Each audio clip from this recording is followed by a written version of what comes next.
So we are rolling on our conferences and moving into some of the biohacks in MindLift, which are super fun for us to do and incorporate into our yoga and into our lives. Our last conference was around focusing our mind and taking the focus that we bring to our yoga practice into other aspects of our life. And this week is truly one of my favorite topics. It is moving that a little deeper and encouraging myself and all of you to make it a practice to do something new. So the idea is we've been studying neuroplasticity for years, and we've been Ashtanga, so we've been working on our own physical health for years and energy. And what we know is that in order for us to be fully healthy and vibrant and alive, we need to constantly challenge ourselves. A couple weeks ago we talked about enlarging our comfort zone and stepping out of our comfort zone, either way we think about that.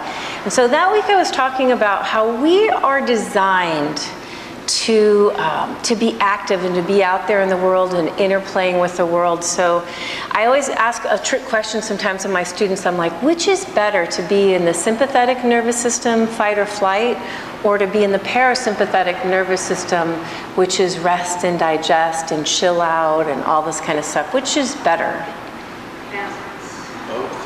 Both. You guys got the answer right. So oftentimes people respond and they're like, oh, the parasympathetic, we want to be chill and we want to be zen and yogis, and that's true, but if we lived our whole life, we wouldn't thrive if that was how we lived our entire life. It'd be like sitting on the couch and eating cheese puffs all the time. But life wants to engage us. We were designed and built for fight or flight. We were literally designed to be chased by a tiger and to fall in love and to break our hearts. That's our design, you know, and it's in that we are challenged, just the same way we challenge our muscles in chaturanga every time we do it to get stronger, our arms and our backs and our core. Our energy is the same, and our emotional or spirituality is the same as well. We need to constantly be challenged to make ourselves strong and also to feel the passion and feel alive in life. So I love this topic because I feel like it is my beautiful job as your teacher to try to inspire you to want to continue to learn. And so on that path, we've had the Shala now we're in our 13th year. I've been teaching for much longer. I've been teaching closer to 20, 25 years. Somewhere between, that's a big span, isn't it? Or 30 years. But in that, it's been very important to me. I tell you guys, my mission statement is that I wake up in the morning and what I want to do is inspire all of you to be the best, healthiest, happiest version of yourself. And so in that, really being a teacher is about making you guys thirsty and setting up a table that you want to jump into and just continue to learn and continue to grow. So when I chose a name for the school, for the Shala, or for the business, I chose a very long title, Pacific Ashtanga Yoga Shala. But Shala had to be in there because I wanted you guys to remember that this is more than a yoga class. This is your school.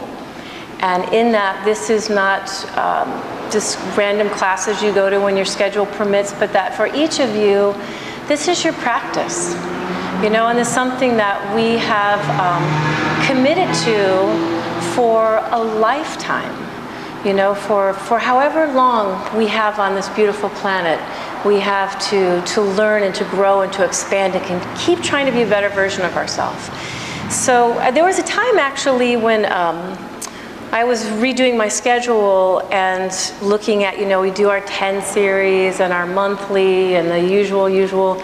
And I decided to change the monthly, what it usually used to be called, Mary, a monthly something. What did it used to be called? Just the monthly, the monthly fee or something like that. And I switched it so that we called it your monthly tuition. And to me, it had really nothing to do with the payment at all, as much as I wanted to change your mindset, that you pay tuition to go to school. You know, and you come here. As we say in the Buddhist tradition, I've been bringing this up a lot this semester, is what we want to do is come to our mats empty vessels, right? I kind of feel like we want to come to life as an empty vessel always, because if my vessel is empty, then I say to you and I say to life, fill me up. What can I learn? What can I get today? What can you bring to me? And if we come with our expert glasses on and thinking we're really experts at Ashtanga and experts at life and we know everything, then our vessel's full and there's really nothing to give you. You know, so as students, we always want to be the beginner student. We always want to have that mindset of being the empty vessel. And so this idea of constantly introducing ourselves to something that's new is a way to keep that freshness for us about all those aspects. So if you think about what yoga gives you, it gives you physical health, it gives you energetic health, and it gives you emotional or spiritual health. And those three things will be better, stronger as if we can continue to challenge new ways to do things in our life. So if you read the chapter by Casper, and I hope that you all will because I won't have time to go over it with you today, but if you go to this chapter, he has 7 different little biohacks or different ways for you to engage in learning. And he talks about different ways that we can kind of pull ourselves into learning that engages us more and helps us use all of our being in the learning, which again is very much what we do here at the Shala at your school, and also very much what we do on our Ashtanga mats when we come here, constantly learning something. So what I try to do with you guys, my strategy as your teacher, is to find like one thing at a time for you to work on. So lately, what have I been asking you to do that's new? Your feet. So I've been asking you to get to know your feet really well and to fall in love with your feet and to use them differently than we are kind of have trained ourselves to use them. And so both on your yoga mat and your life, we've been like lifting our toes, getting stronger in our core, our alignment better, our poses better, all from making a different connection to your feet. It's one thing to change at a time. And you notice when you guys started doing that, it's like you have to focus more, because we have to retrain ourselves. We're in habitual patterns of bending at the joints and digging our toes into our mats. So we have to focus. And then we also have to shift the way we might look at ourselves in different poses.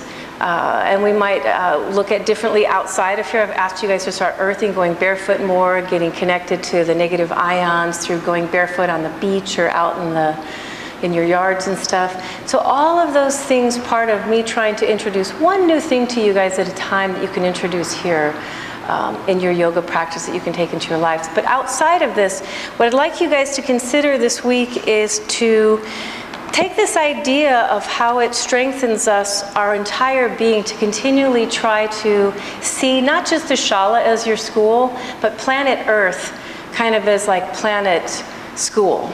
You know, we're really here to learn and grow and expand and constantly, and you're going to be happier and you're going to be healthier if you're continually moving that direction. So for me, sometimes the way I look at that is, where in my life am I kind of like same?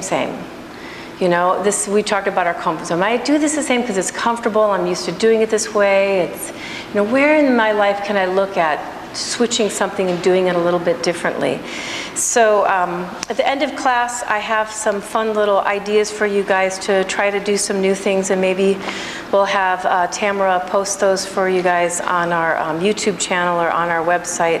But something just as simple as, some of my ideas are like choosing to go out to dinner one night a month at a completely different restaurant that's some different cultural food, like a Cuban restaurant or something. You know, just once a month where you get out of your normal way of eating or doing. Or even better yet, I was saying, why don't you find a Cuban recipe and then buy all the ingredients and have Cuban night at home, where you have this dinner that you've prepared. And then it gets better. I can go on forever on these things. But then, so of course you're going to have Cuban music, right? Buena Vista Social Club. But you already know the Buena Vista Social Club. So challenge yourself by like choosing another Cuban artist that you don't know, that you can kind of have fun looking up.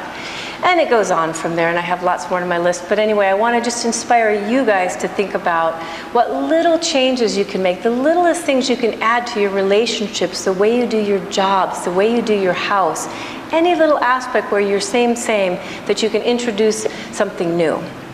Here are the quotes for this week. I chose 3 because I was very excited about this topic this week. And these sort of come from my biohacks with Casper, so make sure you read the chapter. The first one's by Sean Aker. You can study gravity forever without learning how to fly. And that reminded me when he talked a little bit about sometimes we learn information just for the sake of information and never apply it. So whatever we're learning, like especially here, I always want you guys to apply it to your lives. The second one was by Antonio Machado. He said, travelers, there is no path. Paths are made by walking. And I added to that, paths are made by learning. Neural pathways, right? So the last one, my favorite, by Howard Thurman. Don't ask what the world needs, ask what makes you come alive. Because what the world needs most is more people who have come alive. And that is your homework. What makes you come alive? Ask yourself that this week. Learn something new, have fun with it, apply it, and practice personal growth and expansion. Plasticity.